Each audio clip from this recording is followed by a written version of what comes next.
Nagpaabot ng agarang tulong ang mga tauhan ng Police Regional Office Calabarzon sa mga pamilyang labis na naapektuhan ng malalakas na pag-ulan dulot ng habagat at kasunod na bagyo sa lungsod ng San Pablo, Laguna.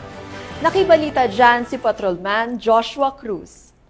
Pagpapatuloy ng kanilang matibay na advokasya sa paglilingkod bayan at taus-pusong pakikipag-ugnayan sa komunidad, matagumpay na nagsagawa ng relief operation ang Police Regional Office Calabarzon.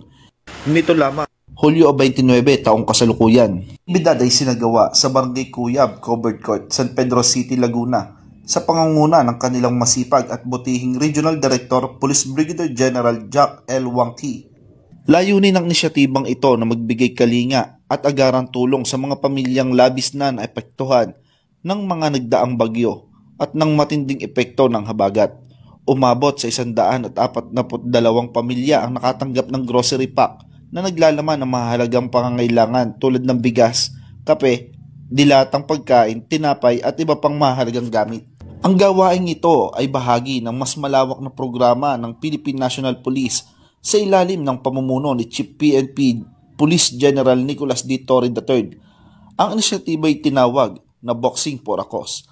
Ang lahat ng nalikom na pondo mula sa nasabing aktibidad ay diretsyong inilaan at idinonate upang suportahan ang patuloy na relief operation, lalo na para sa ating mga kababayan na lubos na sinalanta ng kalamidad.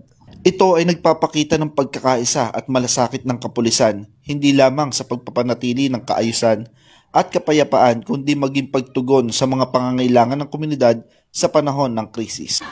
Ako po, si Luis Lagarto Sr., taga San Pedro po, Laguna.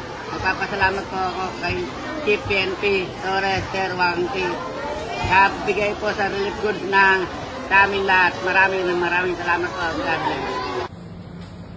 Mula po sa pamunuan at mga mamamayan ng Barangay Cuyab, kami po ay lubos na nagpapasalamat kay PNP Chief Nicolas Torre and also po sa ating Regional Director, Brigadier General Jack L. Wangki, and also ARCAD Chief Colonel I.V.C. Malio, and also sa ating pong hepe dito sa San Pedro, si Lieutenant Colonel Erwin Legayada. And salamat po sa pagpapadala ng tulong sa mga nasalanta ng bagyo dito po sa Barangay Cuyab. Maraming salamat po.